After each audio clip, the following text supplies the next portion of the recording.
And Sam from My Vitriol joins us in the studio. Hello. Hi, Steve. It's astonishing, but this is the first time we've done a proper interview, isn't it? Yeah, it is, yeah. After all this time, which is slightly remiss, seeing as we've played your music right from virtually day one. Yeah, day one. Yeah, it was day one. Do you remember the demo? Not really. It's quite a while ago, I think, yeah. But what was on it? Most of the album. Really? No, I can't remember back to it. But all I can remember, it was one of the most hissy, badly recorded demos I think we've ever had. Oh, I thought it was brilliant. You were in the Frankly, band. we were going for the lo-fi kind of thing, you know? Were you? Yeah, I think so. When did you do the album? September, I think. Yeah. Okay, and how long did it take in the end? It took about 7 weeks, 7 strenuous weeks without a day off. What was the worst moment? All of it. It's an album which has got various connecting points in it. Tell us about this. Yeah, I mean, we're kind of, without sounding too pretentious and stuff, we're really into like scores and stuff, you know, soundtracks to movies and whatever, you know, not the pop soundtracks of scores. So, I mean, it was definitely a bold approach, I think, for a first album. A lot of people kind of freaked out when I said I wanted to try loads of instrumental spaces. They're like, oh, you can't do that. You know, you just want 10 pop songs and then you'll do it, man, then you'll be fine. I was like, oh, no, but it'll be kind of boring, don't you think? Because what happens is you get the album without giving the game away too much, to people who haven't heard it yet. You start off, there's Alpha Waves, which brings us into the album, and then there are, as you say, various connecting points. One of which, is it Coldstream, that sounds like ABBA? You know, that's funny, because Carolyn said that to me as well. She goes, you know, do you realise that sounds like SOS? And I was like, oh, no. It does? Yeah, it does as well, doesn't it? Yeah. Yeah, I realised. It's something like a SOS, yeah. It's all right. Thanks for that. There's no one. Don't mention it. There's no one listening. It's all right. No one will know. What an awful coincidence to have, really.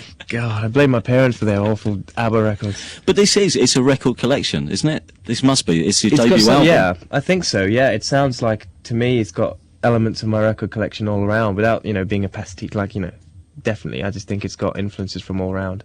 And do you feel more relaxed now? There are points where, having bumped into you around town, they say it's a sort of tension before, you know, the record comes out. No, it's terrible. It's not the record, it's the lifestyle. It's not, as in not the rock and roll, it's actually doing so much work, really. I never thought it'd be this much work. It's incredible. You didn't warn me. What did you think it was going to be? Well, I didn't think it was going to be this bad. I knew, you know, I'd have to work hard for it, but do you imagine 16 hours a day, not getting a break, you know, it's... lounging around in smoking jackets, you know, people... That's the rest of the band. No. No, we've all been worked to the bone. It's just, and you know, we're not complaining. We're really lucky to be in this, you know, this position. But you do lose your social skills, you know, after a while when you don't hang out with friends and stuff. You lose the perception of things. I think sometimes when you focus too deeply and you're stuck in it, you can't see the bigger picture. And I'm really worried I'm going to go like crazy or something. What's this about? Isn't there some rumour about Chino from the Deftones? You're going to do something with them? Yeah, I mean, we played once with Chino in Scotland, and it was one of my favourite gigs we played, because I love the Deftones. I think they're amazing. To me, they're like the metal Radiohead, if that doesn't sound too silly. No. And he watched the gig from the side of stage all the way through, and I think he really digged it, because he came in afterwards and said, you know, how much he really liked. He was going on about our guitar sounds, and, you know, he said, if you could send us like some guitar music, I'll sing over it if you're into that kind of thing. And so I haven't had the time, obviously, to do it yet, but I'd love to do that. And does that freak you out when something like that happens? It's nice. Yeah. Yeah, it's definitely nice. It's a payback for all that hard work. That's what it is. Sure, yeah. Getting up, having to go to do interviews, going to play gigs, going around the country in a van. It's hard life, isn't it?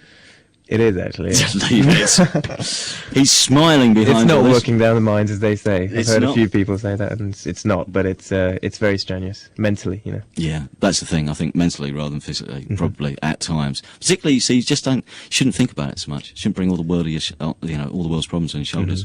I can see them from there. Pick a track off the album Fine Lines that you'd like to play. Under the Wheels, I think. Why particularly this one? I don't know, I think it probably shows a side of My Vitriol that a lot of people didn't expect, really. There were lots of preconceptions about My Vitriol, I think, because of what was written about us, the name being misinterpreted and stuff. Thinking they were just an angry band, you know, or something. Under the Wheels has got the spacey element and the atmospherics, I think, that a lot of people probably wouldn't expect. But it's still melodic, you know. Okay, thank you very much, Sean, for coming in. Thanks. And this is from the My Vitriol album Fine Lines, and it's called Under the Wheels.